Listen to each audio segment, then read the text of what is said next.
All right. Let's get this out of the way first. The thoughts, views, and opinions expressed on Tailboard Talks Firefighter podcast are solely those of the speakers, guests, and host, and do not in any way represent the thoughts or views or opinions of any other employer, partnership, or sponsor. The material and information in this podcast is for general information purposes only. It should be used at the listener's discretion. Let's see, let's get back to the photo booth, make sure we're good. All right, we're giving it a shot. We're giving it a shot on the Mac today because, dude, why wouldn't it happen that I get everything set up, get the lights set up, the computer set up, turn the camera on, start recording, the battery starts flashing immediately. So we're going to go with the MacBook today. Hopefully it turns out good. This might be the new way to do it. We'll see. But welcome back to the Tailboard Talks Firefighter podcast. My name's Chris. I'm your host. And today we're talking about my favorite season. And that is not the holiday season. It is kind of. It's not anything like that. It's the grazing season. And it's my favorite because there's so much pie around and I get to eat it and I like it. I would estimate that in the past 2 shifts, I've eaten a full pumpkin pie, like a regular, whatever, 9 or 10 inch pumpkin pie, and probably approaching half of like a Costco apple pie. I'm not messing around. I love it. If it's out, I'm going to eat it, and I know I'm not alone, so I wanted to talk about this grazing thing because it's going to be the state we're in until like mid-January, once we start to actually filter through the stuff that's at the end of the countertop that we just kind of been pushing off, and then we're going to settle for it a month from now or 2 months from now because, well, I'm not going to stop eating, so I might as well just eat the stuff I didn't want originally. Anyways, grazing season. Now, I'm only talking about work. I'm only going to talk about work on this because that's when I do most of my grazing, to be honest. And whatever you do at home, that's your fault. That's your thing. I'm going to talk about work at the firehouse and grazing. I'm also not trying to necessarily justify it, but I am absolutely putting some context to it because it needs context. There's a lot of people out there that work out with no shirt on, that post videos themselves doing awesome stuff, very high intensity stuff that will tell you all sorts of things about your food choices and how that makes you what that means as you as a person and how they do their impossible routines and their food choices and all that. And I can tell you that for a majority of firefighters, that's ridiculous, not attainable, and also I'm not interested in it. You can have all the motivation in the world, but when you get back from your third ambulance call at 2 a.m, I don't care about what you're doing in your idealistic world. I want some pie, and I will eat it. So I'm going to offer some context because on the other side of this, what typically happens, or what I don't want to happen, is the reverse crash of January 1st.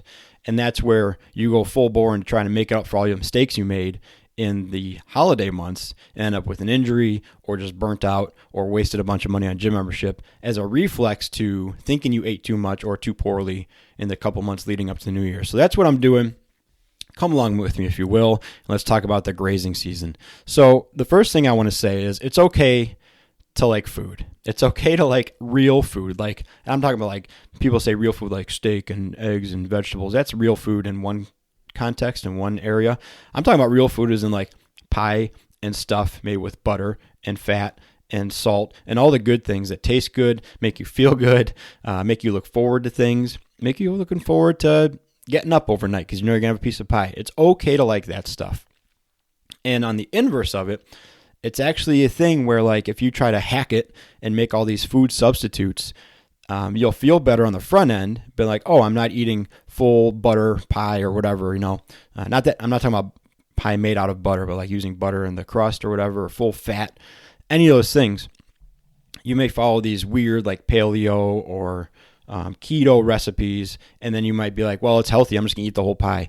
And you ate like 3 times as many calories, even though they're quote unquote good calories, as if you just ate a couple pieces of regular pie from Costco and enjoyed yourself and had a good time. So it's okay and sometimes beneficial to eat the food you want to, because it may just scratch that itch, and now you're not eating an entire strawberry keto pie and then end up worse in the end, but you're tricking yourself and you think you're being healthy.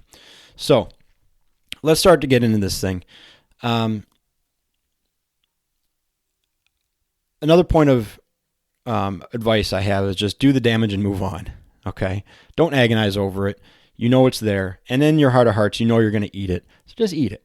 just eat it. Make a joke about it. Call yourself fat if you want to. You can do a little self-shaming. It's a whole different conversation about fat shaming, self-shaming, negative self-talk. I'll tell you, some of the funniest things I've had, though, is bellying up to the counter with my crewmates, eating pie, and us talking about how fat we are. Adds humor into it. Enjoy yourself, man. It's only a couple months a year, and that's what we're going to talk about is putting into and conceptualizing the amount of damage you can possibly do in a few months, which truly, if we're just talking about on-shift stuff, it isn't that much. You can definitely do it, but it's just not that much. It's not as bad as you think. So let's say we do a little quick math on this thing, and you have Thanksgiving, and then you have Christmas, and then you have New Year's. And you probably got a few parties in there, but we're just sticking to the station talk right now. Let's say that you have a big meal on Thanksgiving at the station, okay? That's one. And let's say, just for sake of argument, let's bring in the outside world for a second, even though I said I wouldn't. You have 2 more big meals outside of that. That's 3 big meals. You probably ate more and ate different stuff than you're used to, right? Indulged, excessive amounts, let's say. That's 3. Christmas, another 3. New Year's, not likely, but another 3, but maybe there's more booze in that one, right? Overall, if you do those 3, we're looking at 9 days or 9 meals where you overindulged. That's it, 9. Of course, there can be more. Of course, the grazing can play into it on top of that, but 9 days of bad eating, quote unquote bad eating. Another conversation altogether, too. Is 9 days or are 9 days really going to make that big of a difference? I would say probably not, right? I would say they're going to accentuate whatever you're doing before those 9 days, but they're probably not going to be the reason you put on 30 pounds or the reason that you can't climb up into the engine or the reason that you can't squat 215. Other things are going to play into that, but we blame these 9 days, right? And then we really come down hard on ourselves, and then we play the reflex crash game on January of like, now I got to get back in it. It's not that much. You're not doing that much damage by eating the food you want during the holidays. Okay, so that's number 1. Number 2 is I'm going to offer you a way to think about it. We talk about diet and money a lot. You can draw a lot of similarities between diet and money. Like, can I afford this? Can I blah, blah, blah. I'm going to go the opposite way and say about spending, right? So let's assume that you make a bunch of money and you can buy some luxury items once in a while. And of course, like anybody with a job that has a budget, you can only spend so much money on so many luxury items per year, right? Per season, per month. And we can actually view these meals and these grazing days as something you have to buy. So if I go look at a watch, right? A $300 watch, which is more than I've spent on a watch, I think. Yes, definitely more than I spent on a watch. I might only buy that $300 watch once a year because I'm like, this is a huge investment. I don't have enough money in the bank to buy a $300 watch every month. But you know what? It's a big deal. This milestone happened. I'm going to treat myself and buy this watch. Your meals can be like that. Are you blowing all your funds on one meal? Probably not, right? More than likely, even though those meals feel huge and they feel like major events because you feel physically terrible or enormous at the end of them or bloated or whatever, they're probably like mid-range items, right? And you can afford to buy a couple mid-range watches like 2 or 3 times a year, right? And you can buy a couple cheap watches maybe once a month, like a $30, $40 watch. You might be able to buy one a month of those. And so look at that and draw your own parallels and draw your own assimilations to the food you eat. Do I have enough money in the bank? Do I have enough fitness in the bank or lifestyle in the bank to buy this meal? And I'm not saying you have to earn your meals, right? That's a thing that got thrown around a lot. I've heard it a ton. I've heard, when you're doing a workout, oh, you burned 1,000 calories. Well, that's 1 turkey leg and a side of mashed potatoes. So that's all you get to eat. That's not exactly true, especially depending on whatever kind of training you're doing and what you're doing around it.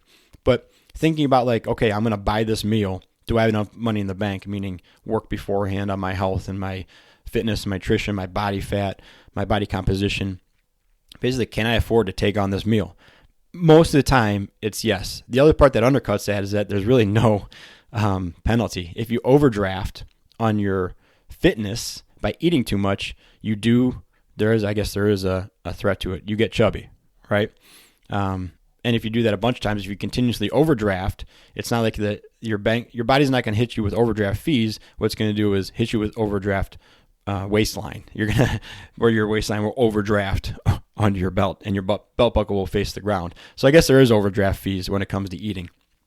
But that's the way to think about it, right? Do I have enough money in the bank to buy this meal pretty much? And most of us do. And it's really not as bad as you think. And what I don't want to see people do is add one more point of stress onto the holidays by being overly critical about their food choices. Whatever you were going into the holidays, you're going to be pretty much exactly the same going out of the holidays, right?